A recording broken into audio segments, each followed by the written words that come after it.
Barrister साहब, क्या इसकी जो पैसेज के हवाले से 14 नवंबर का कहा जा रहा है, ये इतनी जल्दबाजी क्यों है? गो के साथ ये बताया जा रहा है कि जल्दबाजी नहीं की जाएगी, डार साहब कह रहे हैं, मगर फिर भी हाउस कमेटियां फैसला कर रही हैं ऑन बोर्ड लेने का, और टेबल भी एकदम किया गया है, ड्राफ्ट किसी के पास अभी है नहीं, उसके साथ साथ 14 नवंबर का कहा जा रहा है दोनों ऐवानों से पास करा लिया जाएगा। बिस्मिल्लाह रहमान रहीम। मेहर साहब, बहुत बहुत शुक्रिया।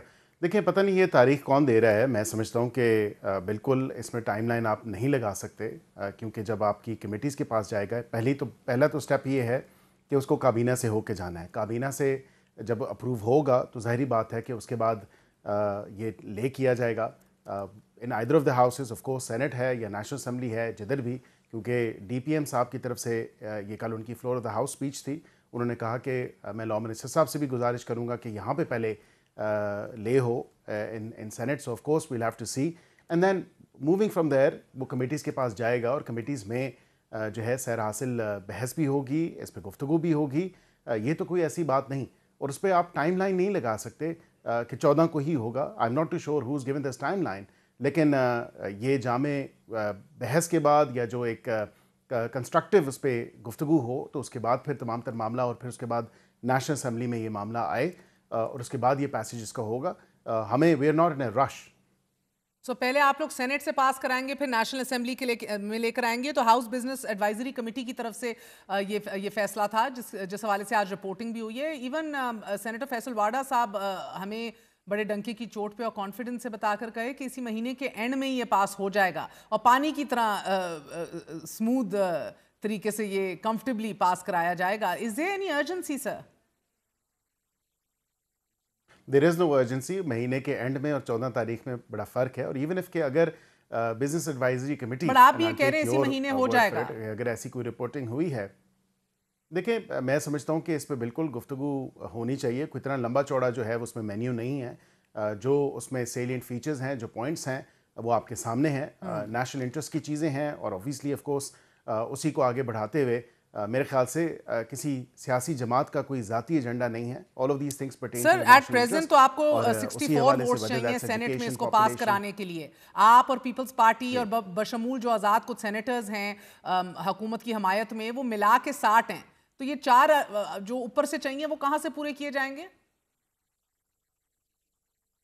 देखिए, जिस तरह मैंने पहले भी जिक्र किया कि हमारी कोशिश है कि हम अपोजिशन के भी दोस्तों को साथ लेके चलें, और उनको भी एक ब्रॉड बेस कंसेंसस जो है, या ब्रॉडर कंसेंसस जो है, उस पूरे एक्सरसाइज में उनको शामिल करें। और ऑफ कोर्स नेशनल असम्बली की बात की जाए तो वहाँ पर तो 237 आपको पता है कि नंबर मौजूद है, और 60 के 61 गालबन 61 ऑलरेडी मौजूद है, क्योंकि मुख्तलिफ जो है उस पर मीडिया रिपोर्ट्स जो दे रहे हैं, but based on my calculation I believe कि 61 है प्रॉबेबली।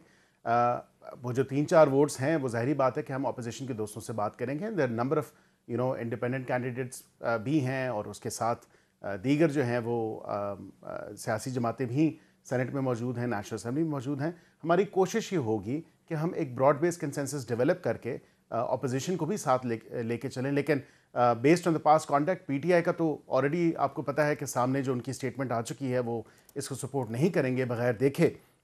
लेकिन मेरे ख्याल से दीगर जो जमातें हैं वो देखेंगी, उनके साथ बातचीत होगी, और ऑफ कोर्स हम एक ब्रॉड बेस्ड कंसेंसस जो है वो डेवलप करेंगे, और फिर इसको इस ब्रॉड बेस्ड कंसेंसस पे ऑफ कोर्स कंफर्ट तो नजर आ रहा है, मगर at the same time you are still a few number short in the senate as well.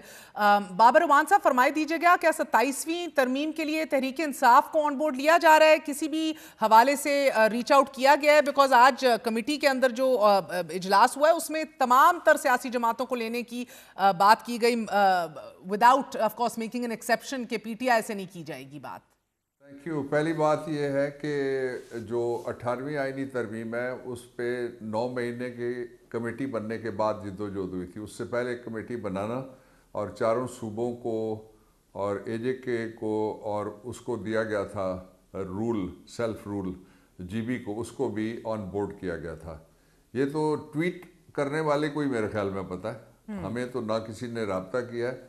और जिस तरह की स्ट्रक्चरल चेंजेस कुछ ट्वीट में लिखी हुई है, एक आध जो मुझे पता है as a former law minister and justice minister, और 3 दफ़ा पार्लियामेंट्री अफेयर्स का वजीर रहा हूँ, तो वो तो बड़ी डेट्रीमेंटल है कई एतबार से, कई जगह के लिए।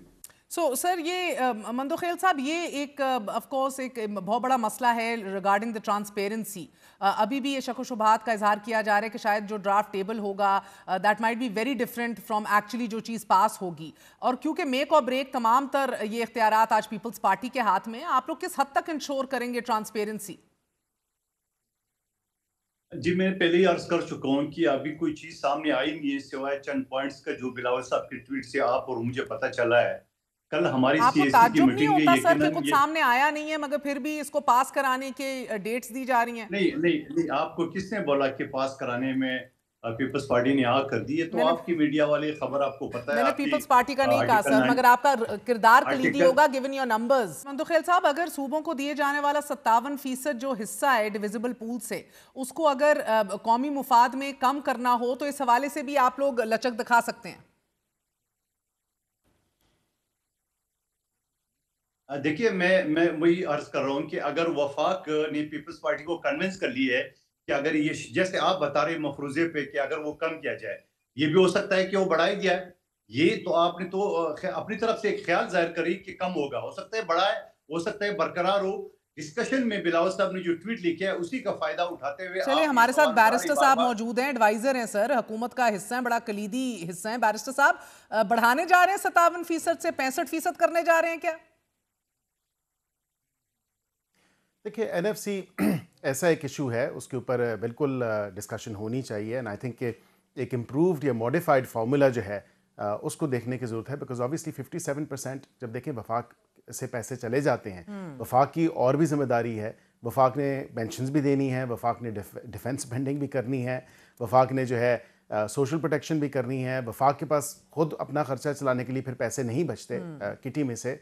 तो ज़ाहिरी बात है कि इसको देखने की ज़रूरत है, स्पेशली जब आपके सूबे खुद मुख्तार हैं और 18वीं तरमीम के बाद मकसद ही ये था कि वो अपनी रेवेन्यू जनरेशन भी कर रहे हैं। तो इसमें कम से कम इस हवाले से इस फॉर्मूले को रीविजिट ज़रूर होना चाहिए और इसमें एक इम्प्रूवमेंट आनी चाहिए। और सर, इम्प्रूवमेंट से मुराद क्या है आपकी? बिकॉज रवा माली साल के बजट में एनएफसी के जरिए सूबों को इजाफी 1208 अरब रुपए दिए जाएंगे। We are talking about 1208 billion rupees sir. रवा माली साल में सूबों को कुल 8205 अरब रुपए देने की मंजूरी दी गई है और बजट में पंजाब का हिस्सा 4074 अरब रुपए रखा गया है, जो रवा साल की निस्बत 641 अरब रुपए ज्यादा है। इसी तरह सिंध को 2043 अरब रुपए मिलेंगे कि जिसमें 291 अरब रुपए का इजाफा है।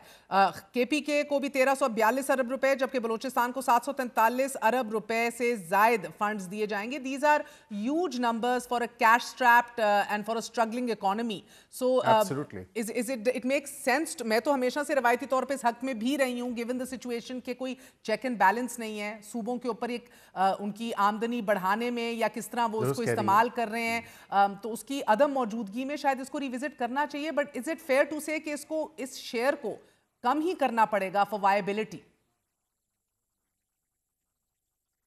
देखिए, एक तो उसमें कॉन्स्टिट्यूशनल प्रोविजन है कि जो लास्ट आपने एनएफसी अवार्ड किया है उससे कम नहीं हो सकता है। That's obviously in the constitution.